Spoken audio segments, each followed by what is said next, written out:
And joining us now with more on this new era in American politics and hopefully also for a new era in American-Israeli relations is former Israeli ambassador to the United States, Michael Oren. Thank you so much for joining us today.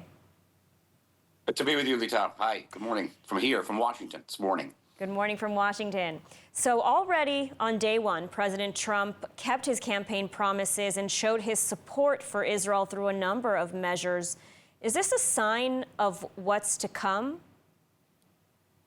Yes, but not exclusively. 5 measures at least yesterday, including leaving sanctions on Israeli citizens who had been sanctioned by the previous administration, sanctioning foreign nationals in the United States who protest in favor of Hamas and Hezbollah on campuses. They're going to be kicked out of the United States, renewing all arms supplies and munition supplies to the state of Israel, putting sanctions on the ICC, ICJ, who are trying to sanction the state of Israel. A long list of presidential directives that will definitely redound to Israel's benefit. But I think we also have to be aware that this is a president who wants deals. He's a transactional president, and he'll be looking to make deals in the Middle East, whether it's on the Palestinian issue or on an Iranian issue. It's very important that we understand this and that we cooperate with him, that we be as candid as possible with him, and avoid the type of missteps and miscommunications that we had with his Democratic predecessors. Mm-hmm. And so, exactly. So during his inauguration speech, Trump said he wants to end wars and be a peacemaker. So 2 questions here. You know, the first, Israelis were very split regarding the hostage for ceasefire deal, which Trump clearly had a hand in pushing through. And there is a concern that Trump will put pressure on Israel to end the war permanently as part of his, ending wars, even though Hamas is not yet eliminated. So what are your thoughts on this? Well, I wouldn't rule out that type of pressure. However, it won't be just that type of pressure.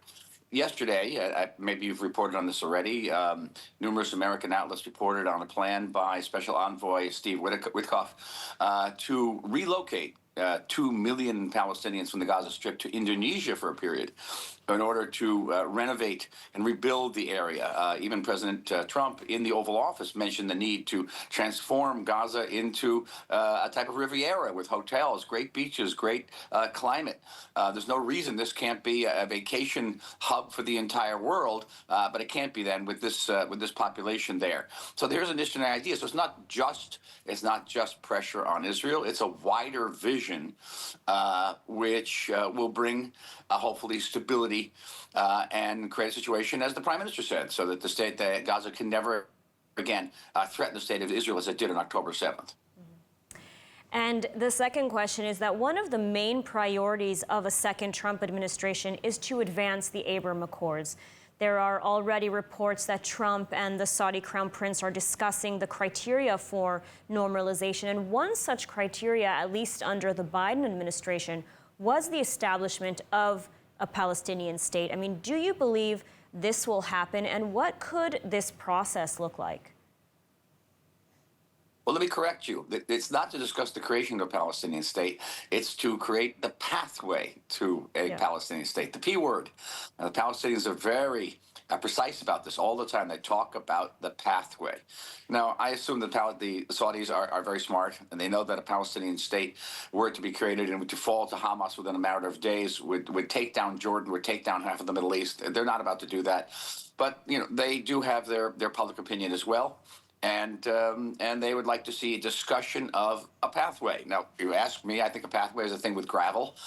Sometimes it has flowers, and it will not endanger us in any way or obligate us to create a Palestinian state by discussing the pathway. I'm not at all convinced that the present Israeli government is capable of doing that. But I would not also be surprised if President Trump comes along and says to the Israeli government, well, I'd like you to discuss a pathway. And if he does say that, I think we should take his request very seriously. And also on the table is a potential strike against the Islamic Republic of Iran. Do you think the Trump administration is on the same page when it comes to regime change in Iran?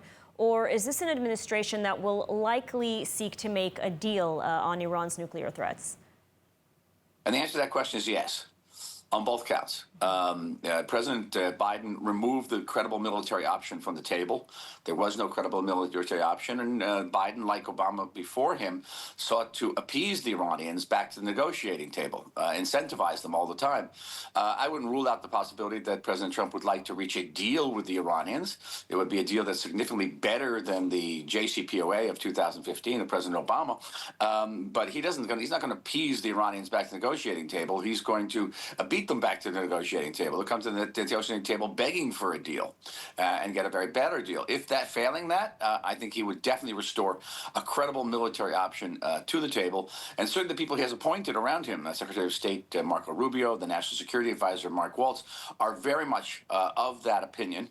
And I think also the newly appointed ambassador to the UN, Elise Stefanik.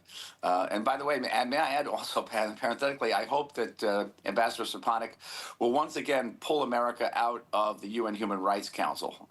Just very quickly, you may recall that President Bush, back at the beginning of the century, pulled America out of the Human Rights Council, saying, among other things, that it's an anti-Semitic body that condemns Israel more frequently than all other countries in the world combined. It actually has an item on its agenda, item 7, that mandates an investigation of Israel every year for human rights abuses. Incredible. Obama brought America back into that council. Trump took America out of the council. Biden took it back in. And I really hope that the United States withdraws from the Human Rights Council, because America's presence there only legitimizes a patently anti-Semitic body. And, you know, I have just one final question. If you could ask Trump to prioritize one thing for Israel during his presidency, what would that be and why? Iran. Head of the snake. At the end of the day, you can engineer maybe some type of reconstruction of Gaza. You can try to put Hamas in a corner. But the fact of the matter is, Hamas, you could, this vision, and there's an article today in the New York Times by Tom Friedman saying how you have to take a revamped Palestinian Authority and put it into the Gaza Strip.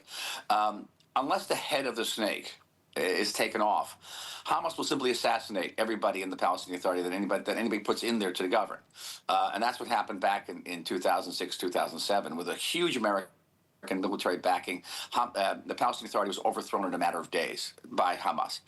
But then you have the Shiite militias in Iraq, in Syria.